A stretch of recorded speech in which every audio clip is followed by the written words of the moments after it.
Okay. Thank you for joining us today. My name is Brenda, and I'm the Director of Programming at See Kids Dream. I wanted to let you know a little bit about who we are and what we're doing today. See Kids Dream provides service learning programs to schools so their students can gain important leadership skills while making our world a better place. Some of the student leaders at our schools who participate in our service learning programs couldn't complete their in-person interviews with local nonprofit organizations before schools closed, so we're hosting these organizations on here so students can do virtual interviews. These interviews are important so students can get their questions answered and take what they learn to decide the best way to help the issues that are important to them. Today, we're happy to be hosting LaShawn from Local Matters. Welcome. Thank you. We're so glad that you're here today. This is your first interview, so you'll get a little taste of what we have normally in person. I'm excited. I'll go ahead and start with some questions that some of the students sent in to me. The first question is, why was your organization founded? So our organization was founded in the early 2000s in response to a scientific study that had been released that stated that children that were going to be born in that generation were going to be the first in history to ever live shorter lifespans than their parents. So our co-founders were a part of two different organizations that were doing a similar work, but they wanted to take it further. So they kind of came together, and out of those ideas came our organization. With the goal to meet people where they are, make healthy eating approachable for everybody, give everybody a basic vocabulary of what it means to eat healthy and how to actually prepare that food and shop for that food. So we started with one program that met adults primarily to teach them how to shop healthy and eat healthy on a budget, and then get a basic knowledge of culinary skills.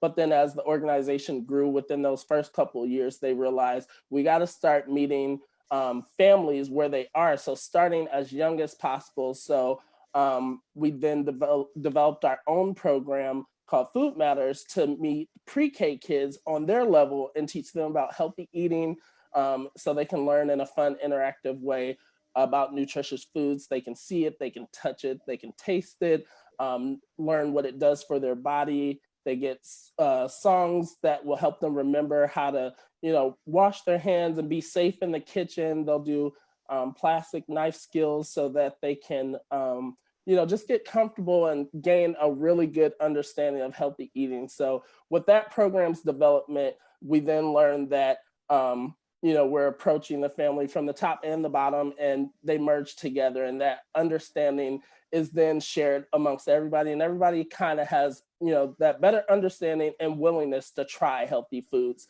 So hopefully that changes, and year after year we see that change and that impact in the programs that we're delivering.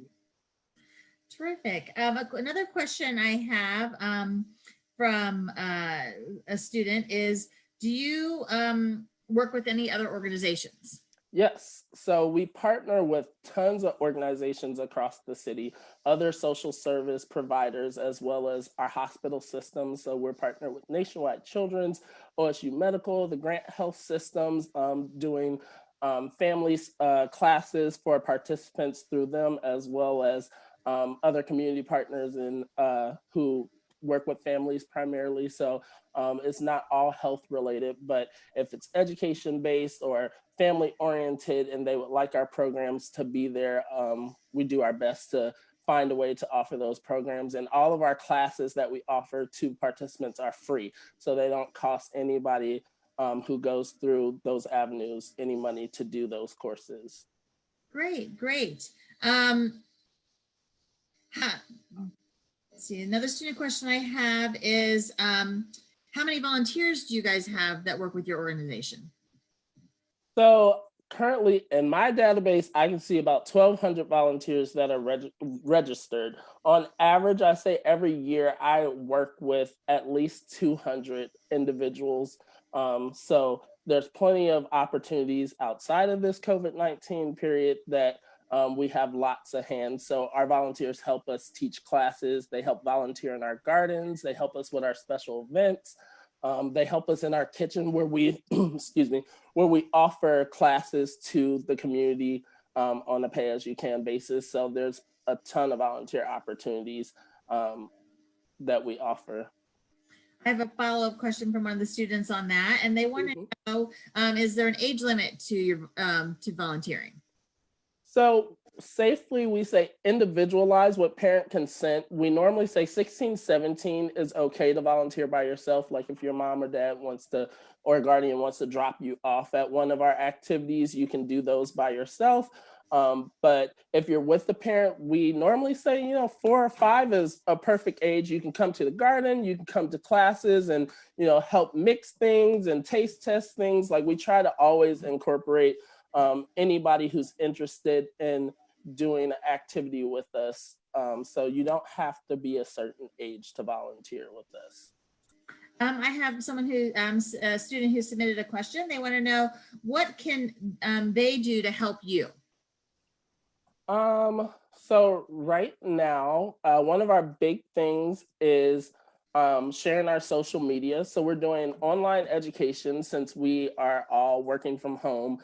So we're sharing some of our lessons, but also just helping promote the work that we do, because eventually our classes will open back up. And that's one of the main ways we get participants into our classes, by sharing that understanding and learning what you can, or if you have a passion and understanding for nutritious eating, putting that on the platform and just tagging us along with those. Also, we're doing at-home things like we're taking donated masks. So our team who is out in the field, we're trying to make sure we have enough personal protective equipment for them to be able to help other community organizations when they go out. Our veggie van's opening back up soon. That's our mobile market.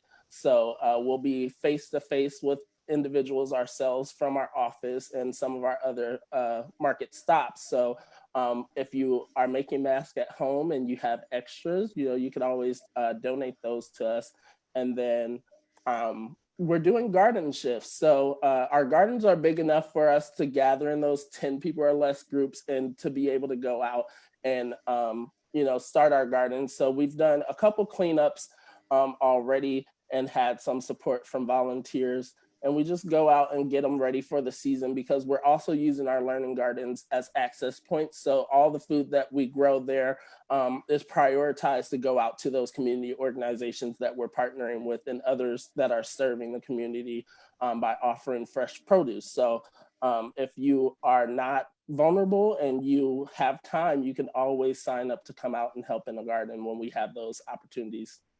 I'm sure people would love to get out a little bit. Yeah. So another question I have from a student is, what are the main healthy foods you teach about?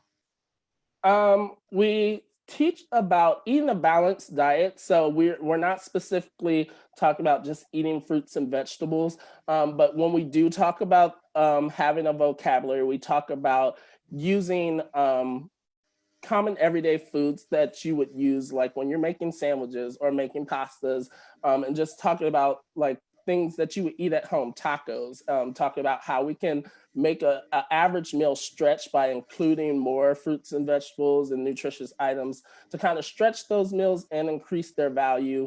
And then we'll talk about those sometimes foods, and we'll talk about, a little bit of everything, eating meat, eating no meat. And we always just refer people back to talking to their doctors about their specific diets. But we just try to talk about food because we love food. Like, that's what we do. Everybody needs it too.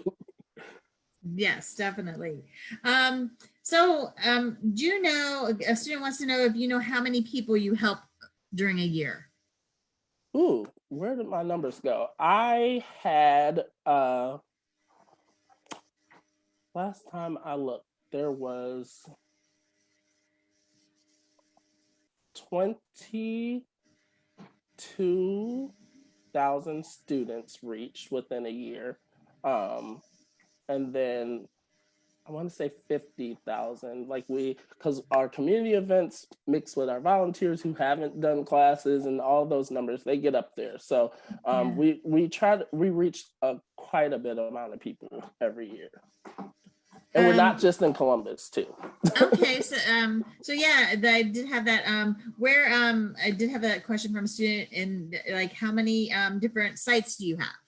So we only have one site that we work out of, which is our Parsons Avenue office, but we also have satellite partners in Dayton, Cincinnati, Toledo, and Northern Kentucky. So we're taking the education that we're providing here at home in Columbus on the road to other cities that may have similar food systems, or food insecurities in their area that they can benefit from having our programming. So we teach other people to be able to deliver what we do here and offer it in their cities. So we're expanding. We're always making those connections, and trying to, just share what we know so that we can heal the world, because we don't want to just keep it to ourselves. We want to share that with as many people as we can. Mhm. I have another question from a student, and they want to know, what kind of food do you grow in your gardens? So last year we did a lot of peppers. We had like fruit like watermelons. We had a peach tree that was out of control last year. Like it made so many peaches we couldn't even give them away. Like it was just peaches everywhere. It rained peaches. Like if you think of Cloudy with a Chance of Meatballs, it looked like that around the peach tree. We grow greens. We grow tomatoes. What else was cool that we grew? Hot peppers.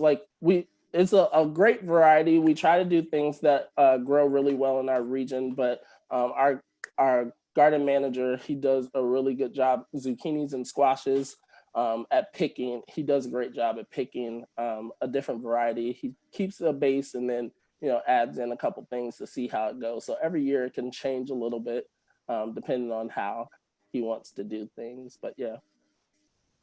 Um, so let's see, I have another question here for the student submitted to me. So do you think that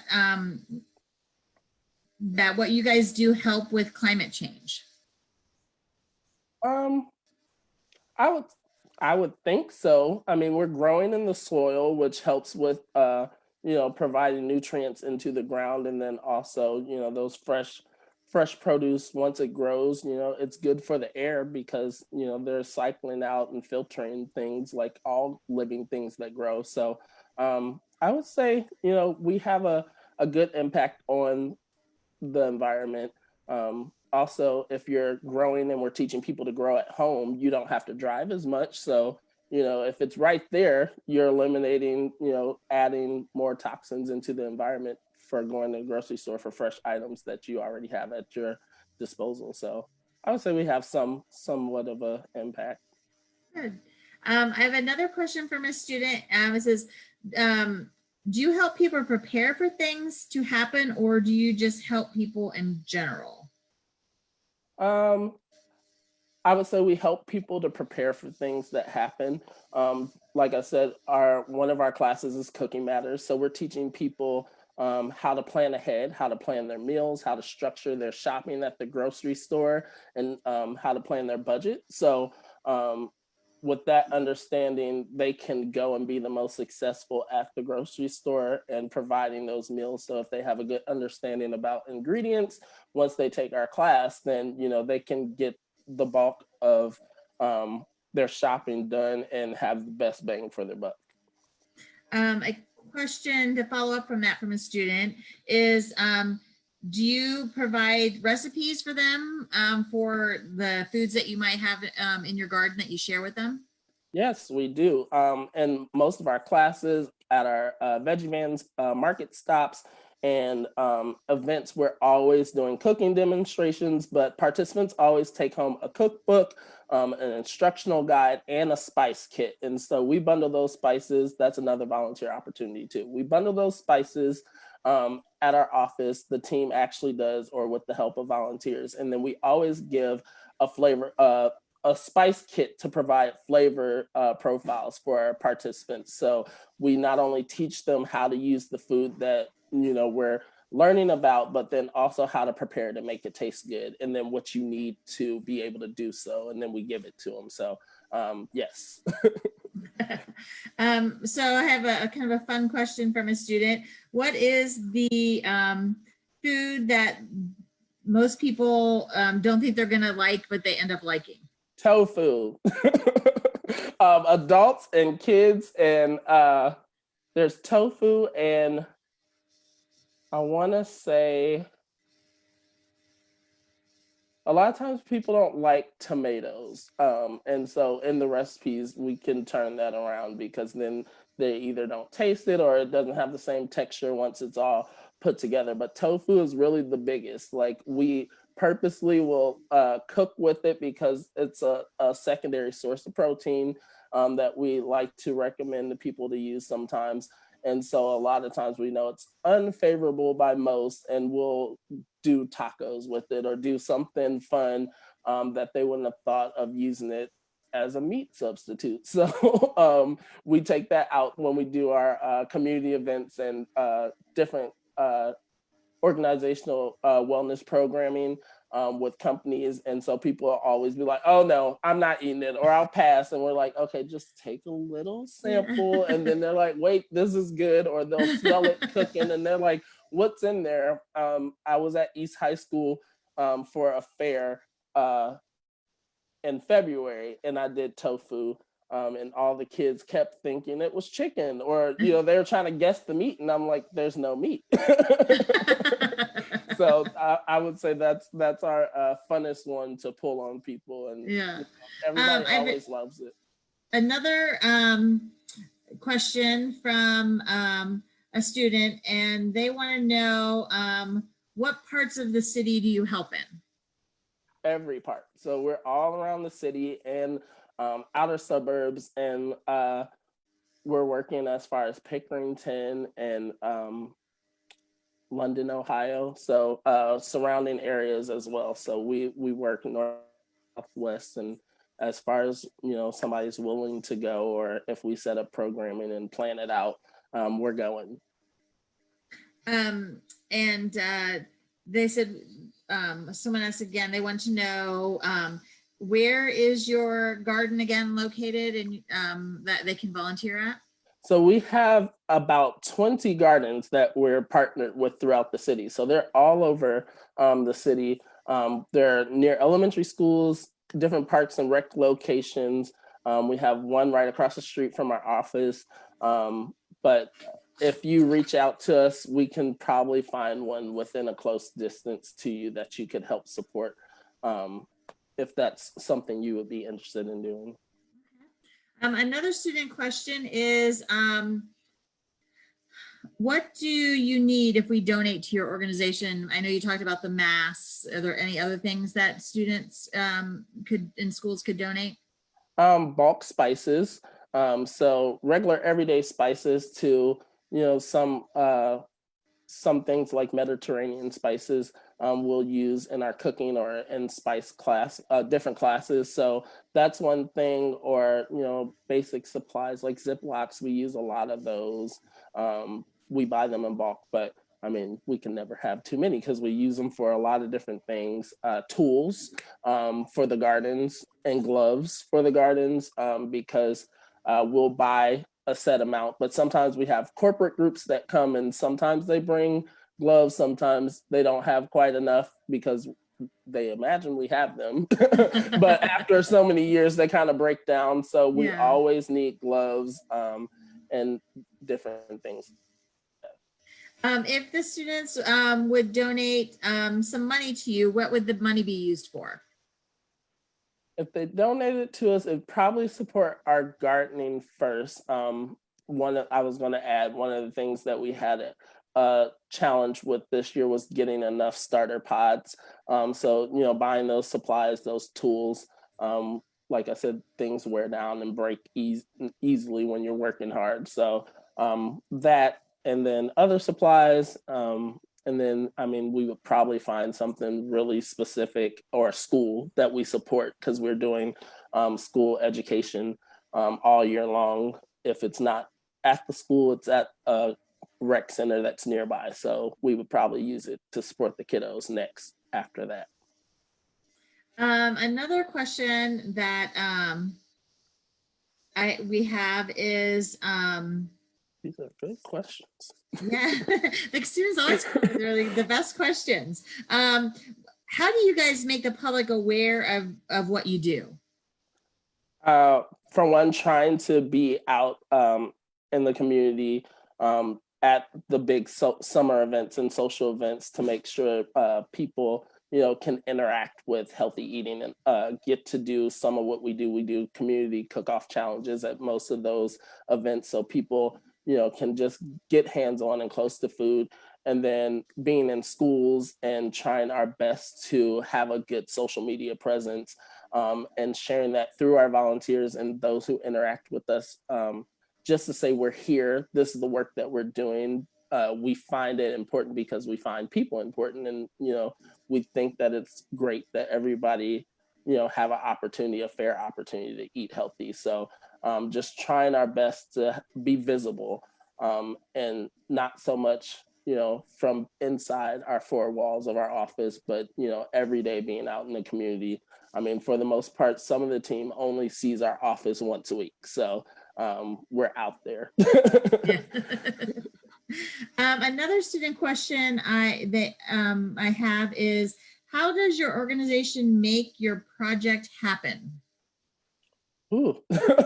A lot of planning goes into most projects. I mean, it'll start with, setting up with a partner, or even an idea that we may have, and reaching out to people who do like work.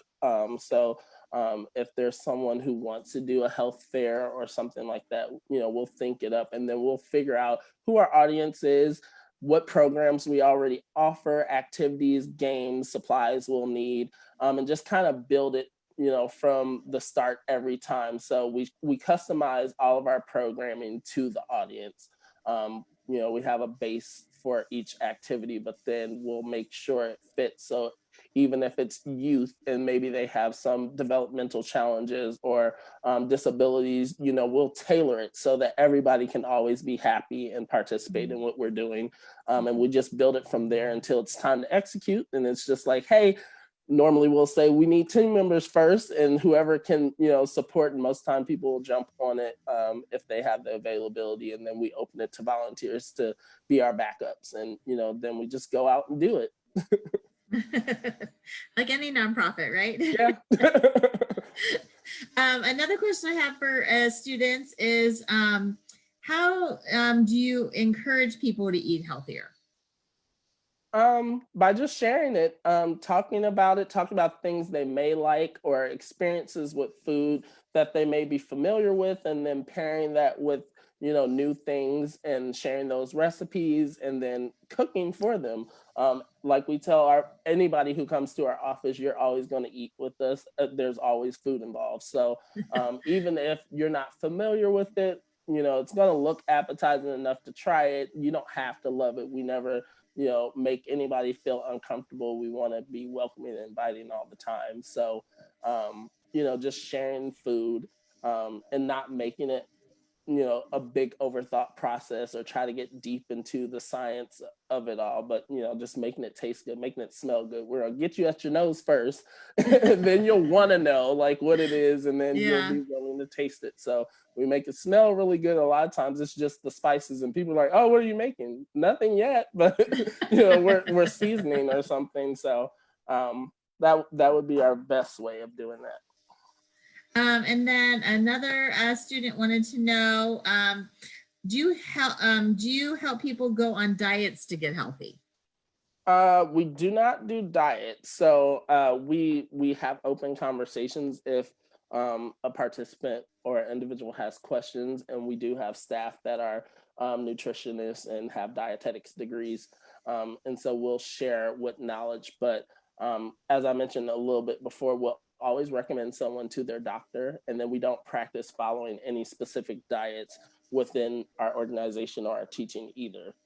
We just want to share that healthy understanding of food, and then what those foods do for you. So of course, if you change the way you're eating and increase the amount of healthy fresh produce that you're adding to your diet on a daily basis, and understanding good oils and different things like that, then of course you're going to see health and weight benefits. But we don't try to tell anybody what they should do specifically for themselves. Another student question that I have is, how do you help make a small or big impact, do you think? I say a lot of small impacts make a big impact. Because it's always maybe we do 20 people per class tops. So in the scope of things, you're always like, oh, it's just a small group. But then that small group also knows another 20, also knows another 20. Eventually, you run into somebody else who's interacted with our programming, or it's a little kid who's grown up. Like I've experienced when I go out to community events and they're teenagers now and they're like, I used to do Local Matters when I was little. So just to think, and then they remember who taught them. So just to think, you know, that one person or that volunteer who was leading a class talked to just a handful of people and maybe only once, but they left a lasting impression on the way that the person was eating and living their life. And so, you know, years later, they run back into Local Matters and they're like, I never stopped doing these things, or I always remember that they taught me this, that, and the other. So small impacts leading to big impacts. That's great. That's great. So I know you kind of talked about the number of volunteers earlier, but I have a student that wanted to know, like, how many do you usually have in a month? Depending on the programs we offer, I would say in a given month, we could have between 25 to 40 volunteers. Our classes generally could have 3 volunteers if there are 2 volunteer leads and then 1 support volunteer, or we might do a community event and then we have like a group of 10. So it kind of fluctuates depending on what our need is. The least amount would be 1 volunteer. So what other things do you think is important for students to know about your organization and about healthy choices? It's never, I think it's good for everyone to always know that you have to treat yourself. Like we always talk about sometimes food, never feel guilty about eating.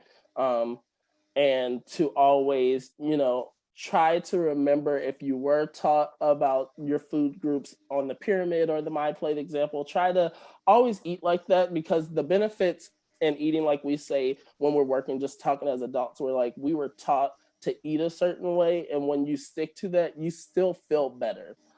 So food does play a big role in your everyday life. And so sometimes when you don't have the energy or you don't feel well, or you feel like you might be coming down with something, it can be changed by, you know, just simply having a good meal, or, you know, having your grandma or your mom cook you something good that's gonna make you feel better, because it's a lot of vitamins and nutrients and things, even the stuff we don't like. We talk about that the most too. We don't like eating certain things, especially the older you get.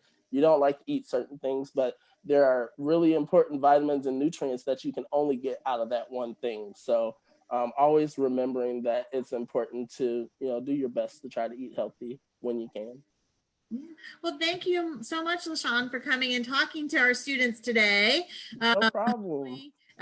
We'll be able to get you into a real school for an interview next year once, you know, hopefully things go back to a little bit more normal. I would love to join you sometime too. Thank you for having me and Local Matters. All right, thank you. And if you want to learn more about Local Matters, you can go to our website, seekidsdream.org. And on our service hub, we have a page set up for Local Matters. You can see what information we have, and then you can also link to their website to learn more. So thank you so much. Bye.